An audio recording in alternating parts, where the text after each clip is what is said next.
The stars were quiet but not empty. Far beyond the reach of any human eye, a small metal object floated through the cold dark.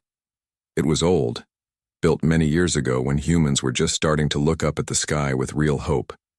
Its name was Voyager Echo, and it had been traveling for so long that most people on Earth had forgotten about it. Inside, its systems still worked, slowly sending out bursts of data into the void. It was not alone. Something else had noticed it. Deep in the silent space between stars, a ship unlike anything humans had ever built hovered silently.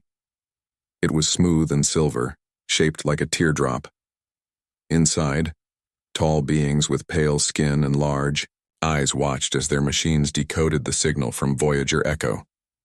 They called themselves the Xeric. They had seen many messages from other species before. Some begged for help. Others warned of danger. A few tried to trade knowledge or peace. But this one was different. "We're ready. Are you?" That was all it said. The lead Xerac, named Vaith, looked at the message again. He did not speak for a long time. His kind had spent centuries watching the galaxy, waiting for someone who might be worth speaking to. Now perhaps they had found them. "This is not fear," he said softly. "This is not weakness." His second, Kara, nodded. "They sent this without knowing we would find it. They did not try to hide or ask for safety. They made a claim." Faith turned to her.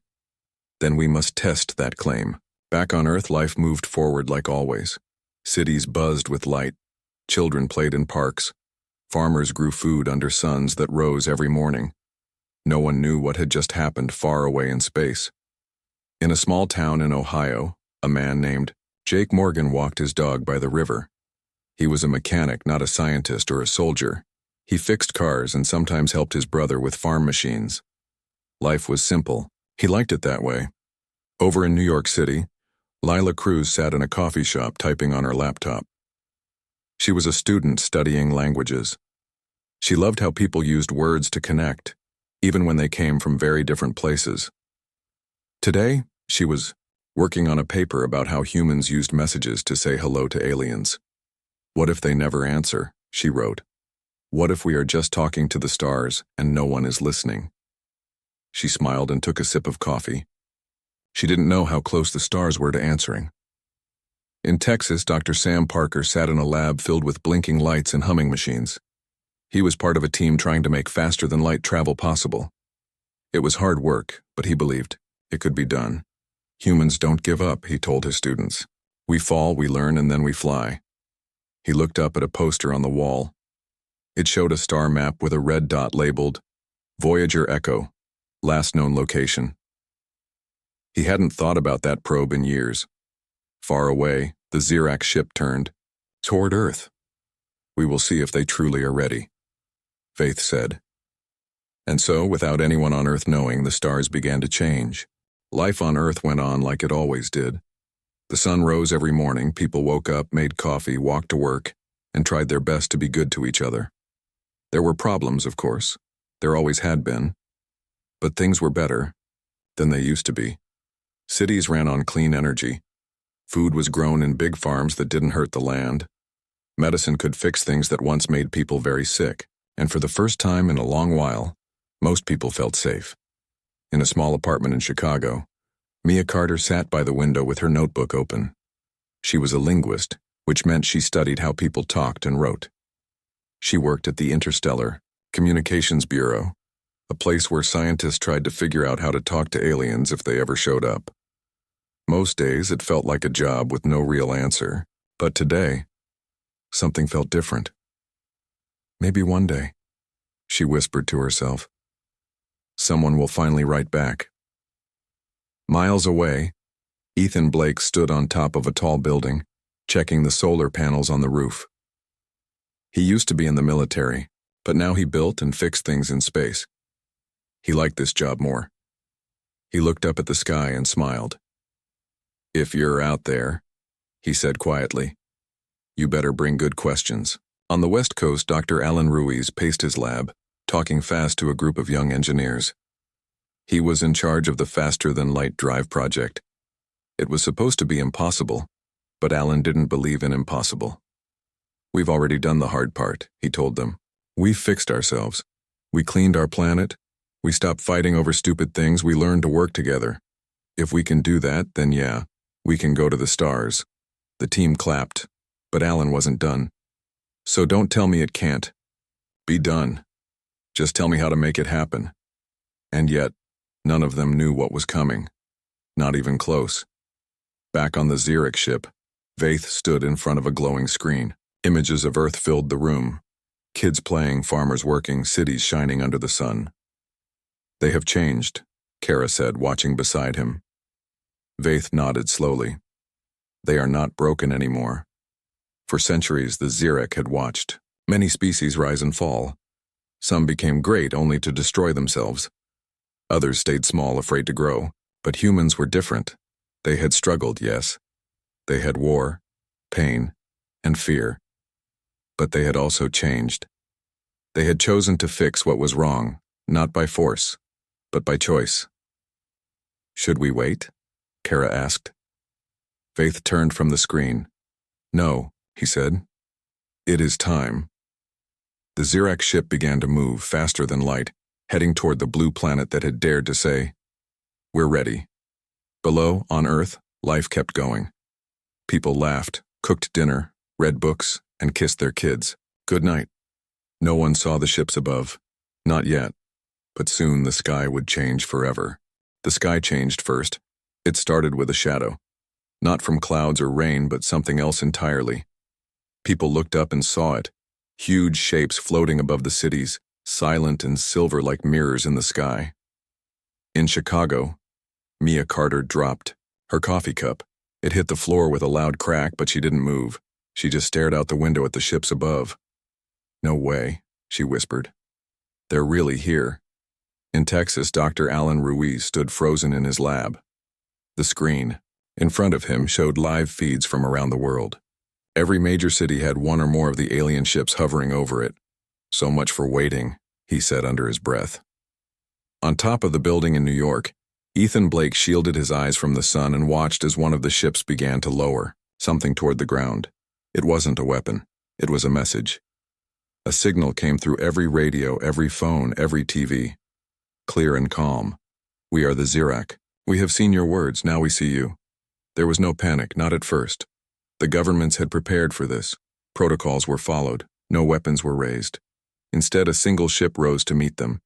Its name was CSS Horizon, a sleek, human-built vessel made for first contact. On board was a team of diplomats, scientists, and soldiers. None of them were scared. They were ready. Captain Luke Harper stood at the front, looking out the main window as the Horizon climbed higher into the sky. "Well," he said, smiling slightly, "guess it's showtime." His crew nodded. They weren't heroes in movies. They were just people who believed that if aliens came, humanity could handle it. "You think they'll like us?" asked Nina Patel, the engineer. "Depends," said Daniel Reyes, the cultural expert. "Do they like jokes?" "Probably not," Nina laughed. Back on Earth, people gathered outside, phones in hand, watching the sky. Some cried, others smiled. Kids pointed and asked questions. "Are they friendly? Will they hurt us? Do you think they've ever met anyone like us before?" No one knew the answer. Aboard the Horizon, the team got their first close look at the Xerac ship. It was massive, smooth, and glowing faintly. It looked like it was made of liquid metal. "Beautiful," said Alan Ruiz, speaking over comms. "But I wouldn't want to crash into it." "Try not to," Luke replied. Then a voice came through the speakers. "Human vessel, Horizon. You may approach. Prepare for docking." Everyone took a deep breath.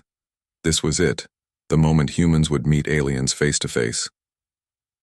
The Horizon slid into the Xeric ship like a drop of water into a mirror.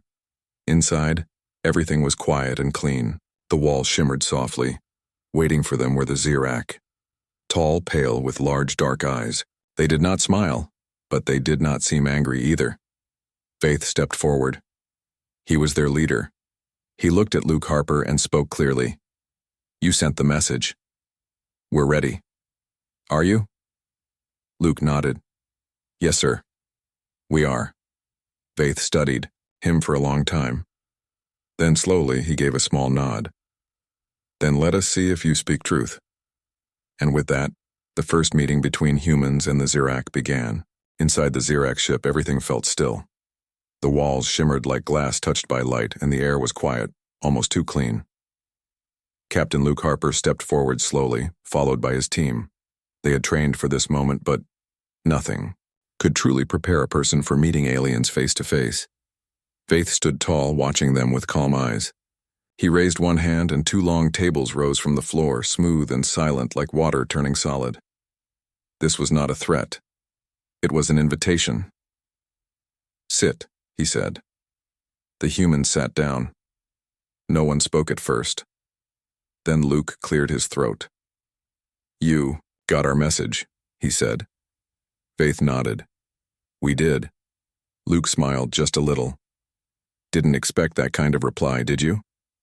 "No," Faith admitted. "Most species send messages asking for help, peace, or trade. Yours was different. It was bold." "It wasn't meant to be rude," Luke said. "It was meant to be honest." Behind him, Dr. Alan Ruiz leaned forward. "We've been ready for a long time, not just for space travel, for change. We fixed what was wrong on Earth before we looked up." Kara, the second in command, studied them closely. "You say you fixed yourselves. What does that mean?" Nina Patel, the engineer, answered. "We stopped fighting over stupid things. We cleaned our planet. We made sure everyone had food, clean water, and a chance to live well. We didn't do it fast, and we didn't do it perfect, but we did it." Daniel Reyes added, "And we kept being human. We still tell jokes. We still dance, sing, and argue about silly stuff. We didn't lose who we are. We just became better at it." For a long moment, the Zirak were silent. Then Vaith spoke again. "Long ago, we chose order over chaos. We believed that control would protect us. We stopped war, hunger, and pain. But we also stopped growing." Luke tilted his head. "So, maybe we're not so different. You found peace. We found progress." Kara asked, "Why are you not afraid of us?" Ethan Blake, who had been quiet until now, finally spoke. "Because we've already faced the hardest thing, ourselves. If we can fix that, then meeting someone new doesn't scare us. It excites us."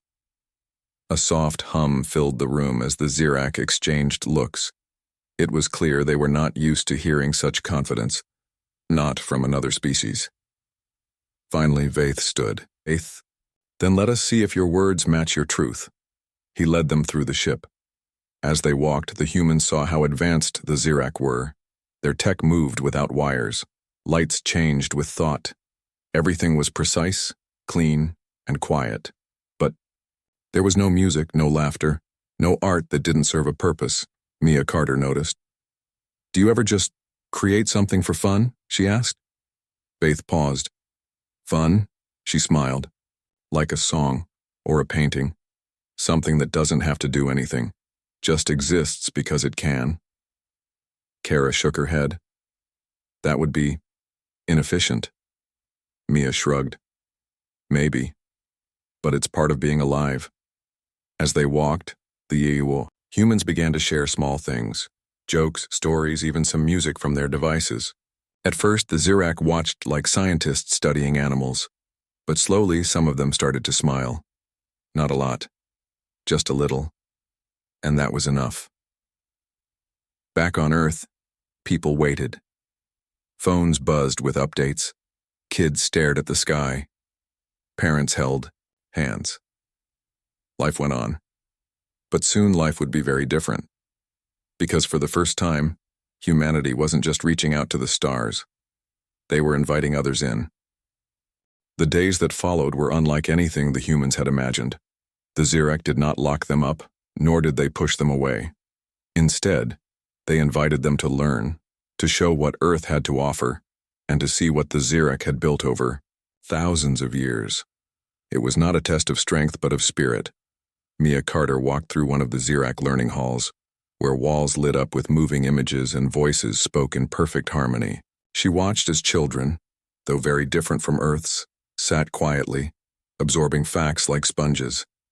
There was no noise, no laughter, just deep focus. She asked one of the teachers. Do they ever play? Or make mistakes? The teacher looked confused. Mistakes slow progress. Mia smiled gently. But they also teach us how to think. Later she brought out a small tablet and played a video. It was of a group of kids playing tag in a park, falling down, laughing, and getting back up. The Xerec students watched it again and again. One of them finally said, "They look happy." "They are," Mia said, "because they're free to be who they are." Meanwhile, Nina Patel worked side by side with Xerec engineers. Their machines were flawless, clean lines, perfect functions. But when she showed them an old Earth robot made by high schoolers, they were confused. "It does not move smoothly," one said. "No," Nina agreed. "But it was built by kids with parts they found in junkyards. They didn't have fancy tools, just ideas." The Xerac looked at each other. That is impressive. On another part of the ship, Daniel Reyes tried something bolder. He brought out food, Earth food, in small containers. He handed one to Kara, who looked at it like it might bite. "What is this?" she asked. "Lasagna," Daniel said proudly. "It's messy, cheesy, and probably not good for you, but people love it." Kara took a small bite. Her face didn't change at first. Then, slowly, her eyes widened. "This has many flavors."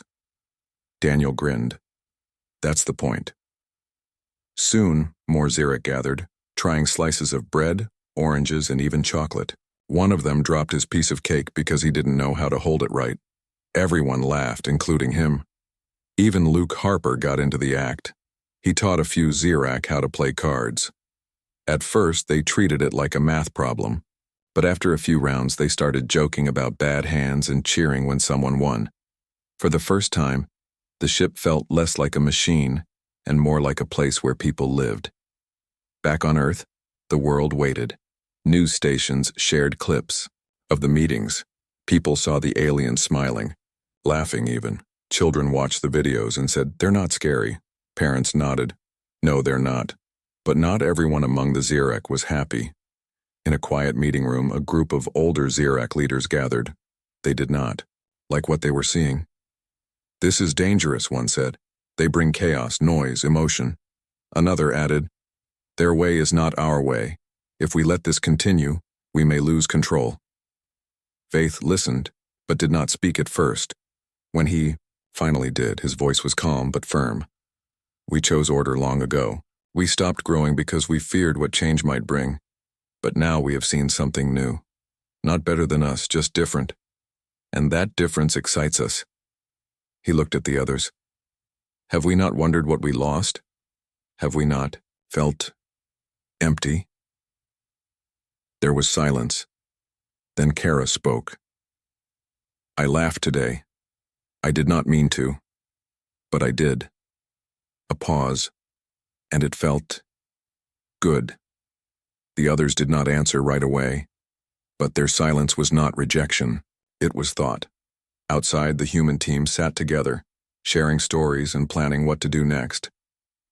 Ethan Blake looked up at the sky of this alien world and said, "We didn't come here to take over. We came here to say hello."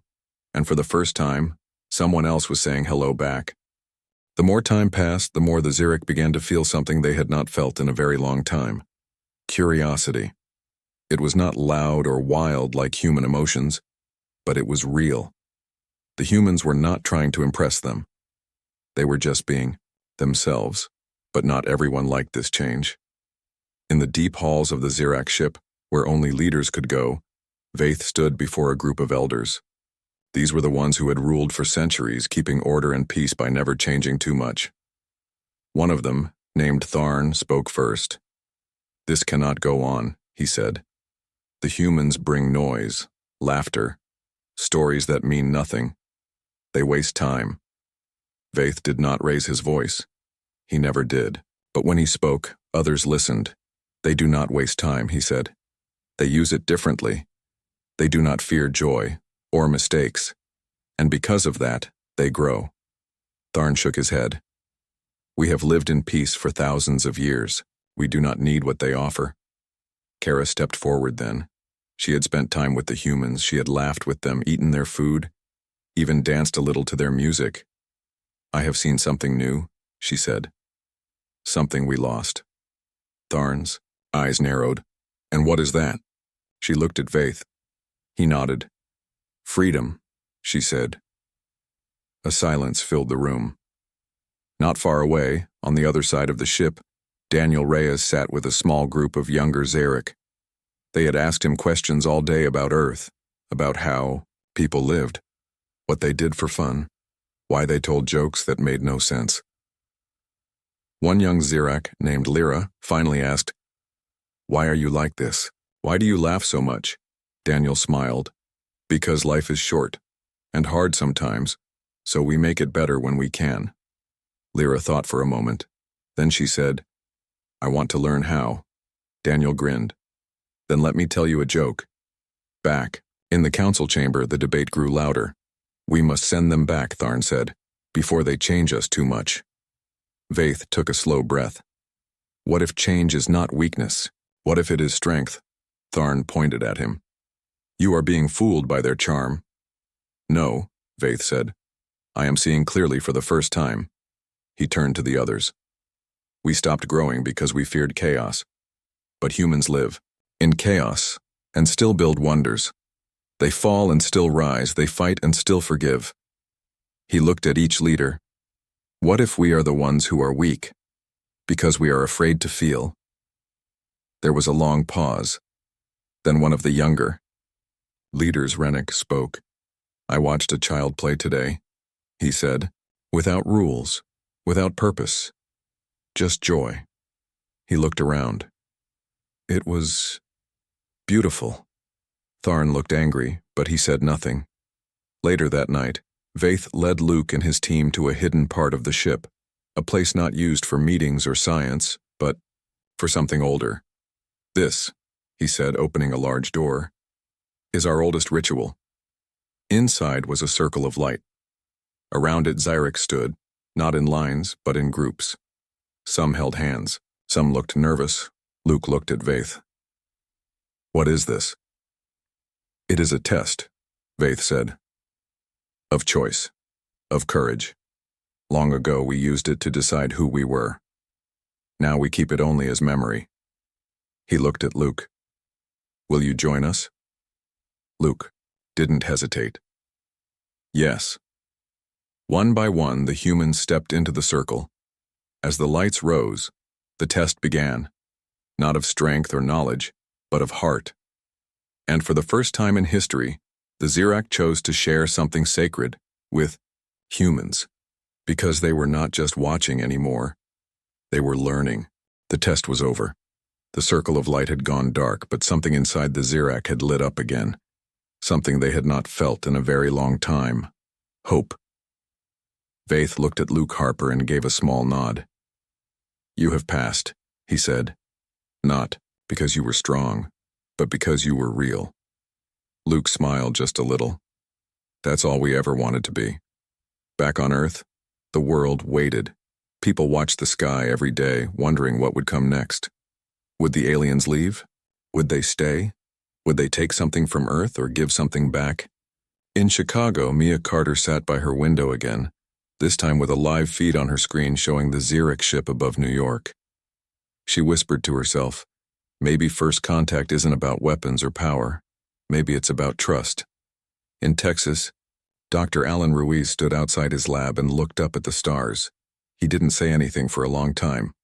Then he said, "We're not alone anymore." And in New York, Ethan Blake walked his usual route across the rooftop, checking solar panels like always. But today, he stopped and looked up longer than usual. "If you're listening out there," he said to the sky, "we're ready. We've been ready."